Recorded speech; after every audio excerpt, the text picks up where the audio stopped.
Better late than never.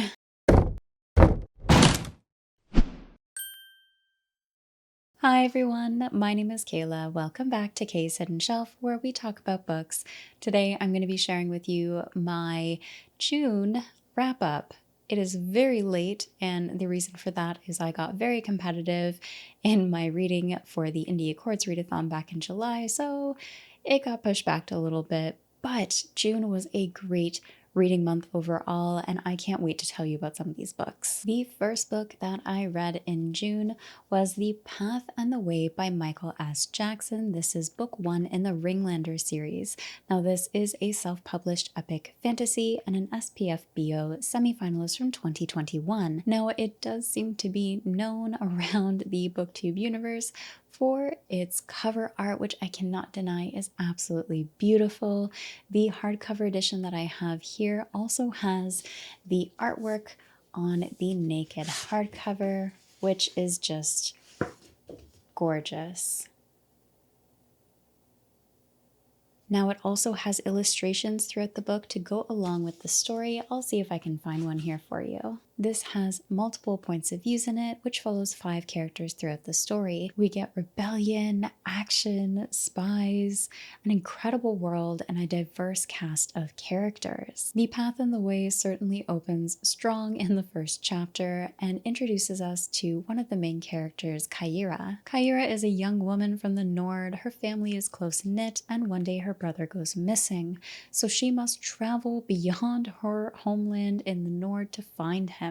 In the city of Tyr, there is a power struggle between humans and boar, once prey and predator. Humans' numbers have grown in the years, and this has created some tension between the two species, which was well explored.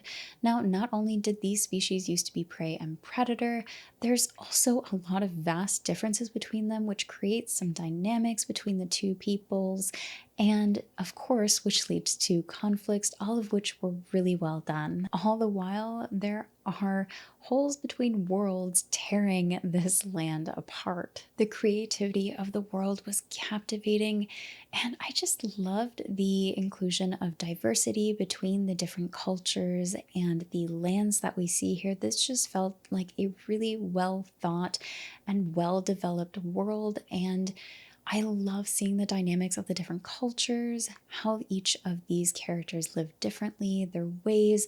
All of it was rich, and I loved every moment of the world. It certainly felt like there was a lot of attention to detail in the world building, and it's explained to the reader in a way that was digestible, it was accessible, and I really appreciated that. Since this story centers around rebellion, we get to see all of these different characters, their cultures, everything that makes them different, and I love seeing the vast situations across the world because we have so many characters from around this land. Now, this world is big, and the map for it is really neat. Unfortunately, I just did not connect with the characters very much. I was invested in their situations, but I found it hard to connect with the characters. Just, they felt a bit flat for me, and I would have liked to have seen a bit more development from them or more depth to them.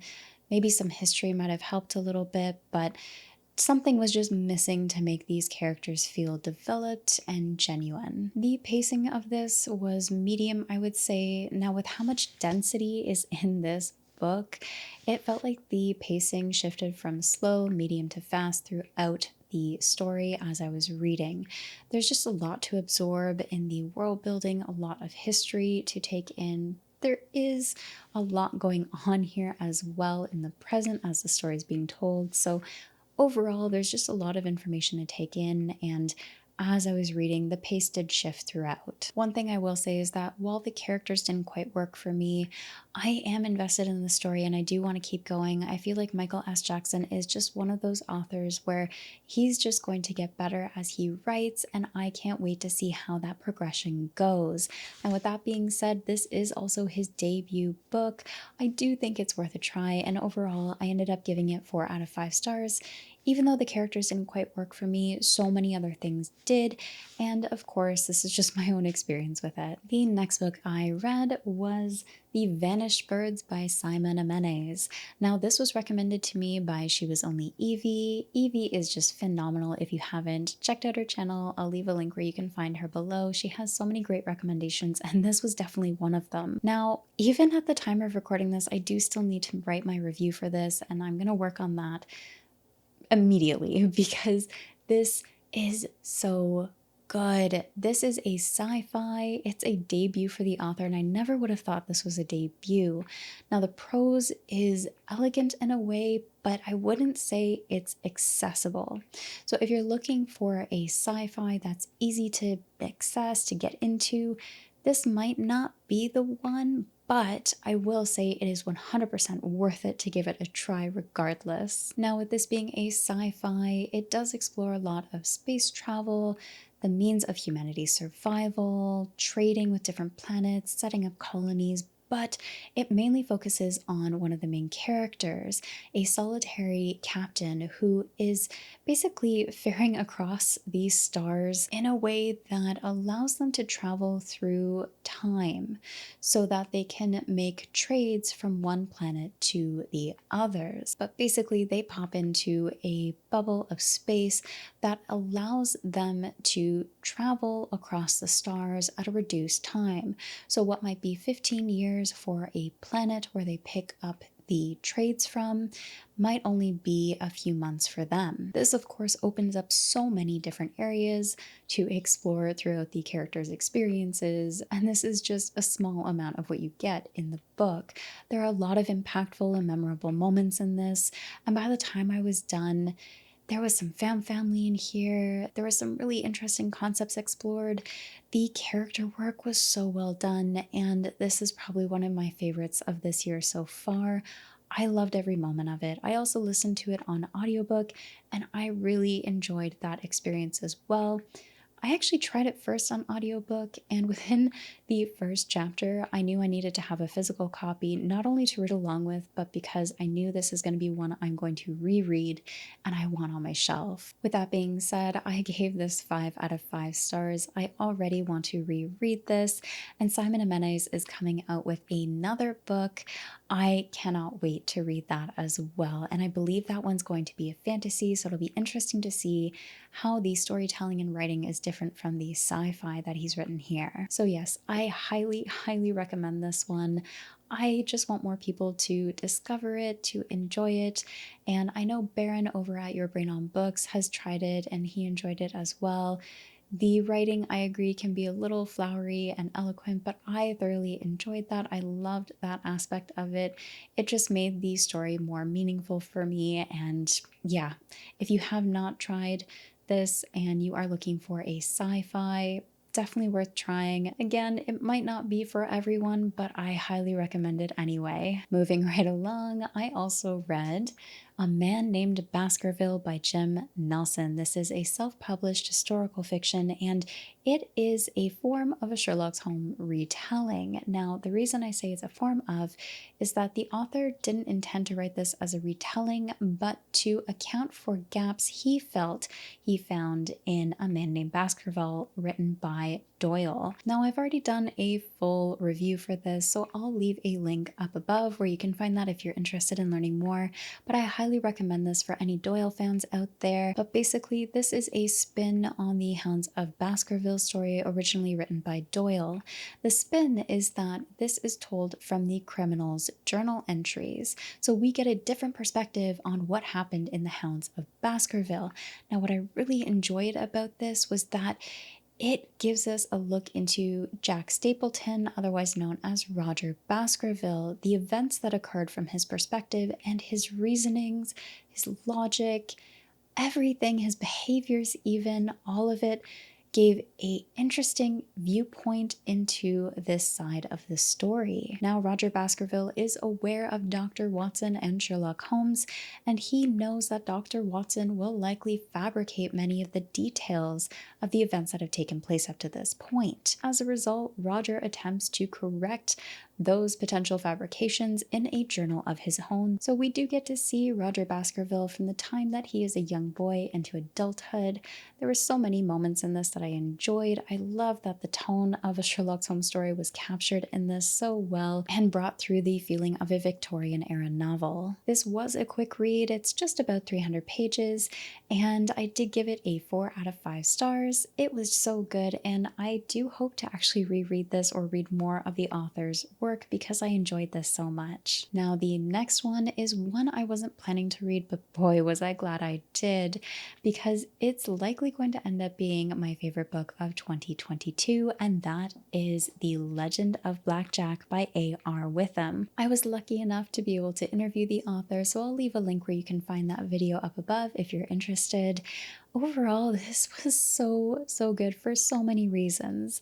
I'll try and break it down. Now, The Legend of Blackjack is a self-published debut. It is YA, so 12 and up, and it's a coming-of-age portal fantasy. It's just a brilliant debut. The story follows a young 14-year-old boy named Jack Swift.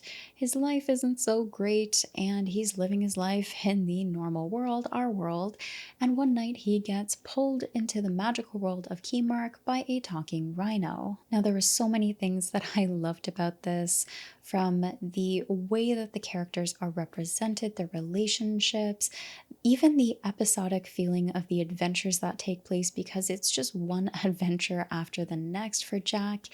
It explores so many different themes throughout the book. One of the biggest ones that stood out for me is what it's like to be a lonely kid trying to find your place in the world and who you are. I felt like that was represented really well in this. It hit a little close to home for me, but I loved every moment of that. It just felt genuine to me, and the relationships that are explored between the different type of friendships that you can have in life, along with the father-son relationship, were also well explored. We also get lots of memorable characters from here, just seemingly from all different kinds of walks of life, which I really appreciated. And of course, this impacted the relationships with Jack, and the uniqueness between all of those was really well done. I loved every moment of seeing them, their interactions, and it just created for great experiences while reading. In addition to the beautifully crafted world of Keymark, we get pirates, knights, magical creatures, a magic system. There's also great action scenes. There are quests and a high-stakes story. And that list isn't comprehensive. There are so many other themes that are explored throughout this book, including the making of a legend and good versus evil, all told from what I feel is a master storyteller. Now, as I mentioned, I did listen to the audiobook, and the book is actually narrated by A.R. Witham himself. He just jumped into a recording booth and started reading, and that is just shocking to me because the performance was phenomenal. The characters' voices, their tones, their personalities, these situations and the emotions, he brought all of it through, and I was so impressed. I would have thought it was a professional narrator that was reading this book in the audiobook, and when I checked, it was the author. And I'm pretty sure this is the first narration he's ever done.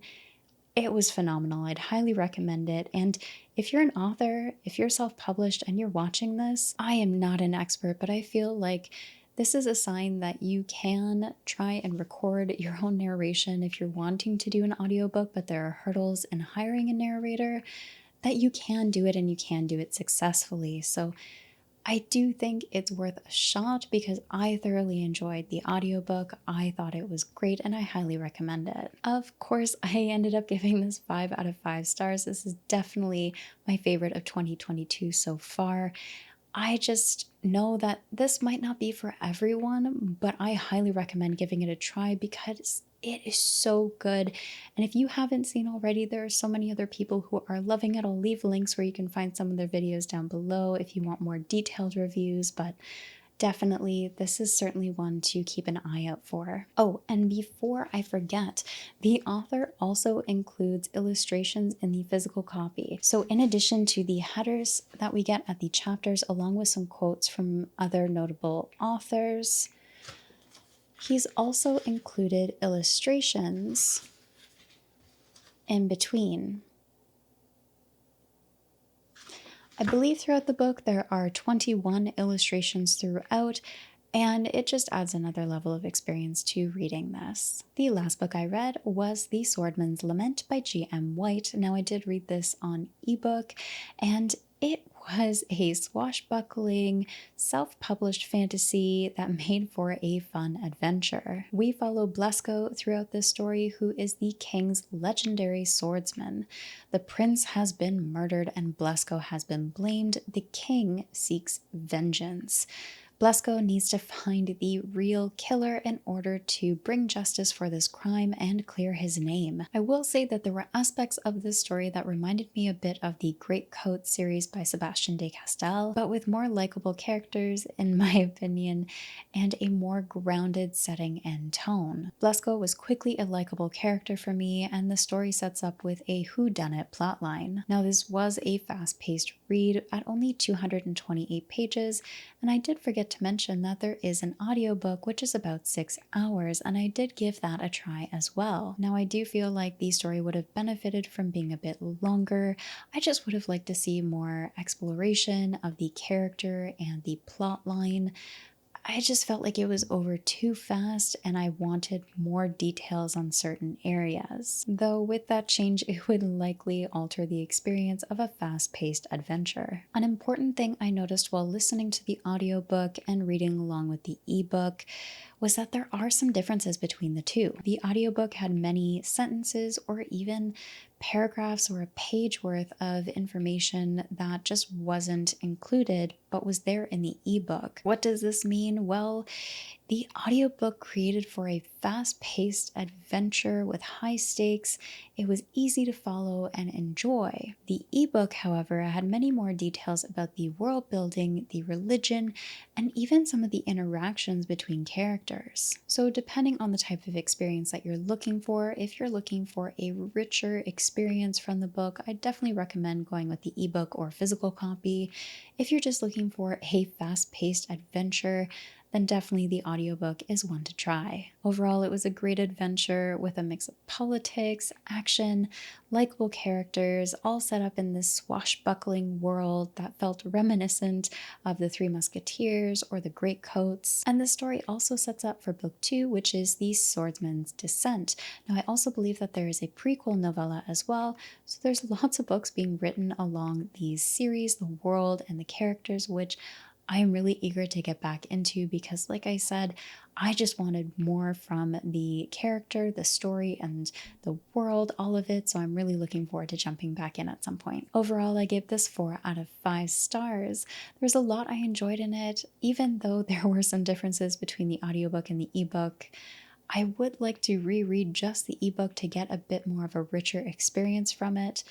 But overall, I really enjoyed it. I'm looking forward to continuing with the series. So that is everything I read in June. There were so many great reads in here, lots of indie self-published books as well. I know it's a bit late and it's been some time, but what did you read in June? Did you have a favorite book that you found? I'd love to hear from you. As always, thank you for watching and take care of yourselves.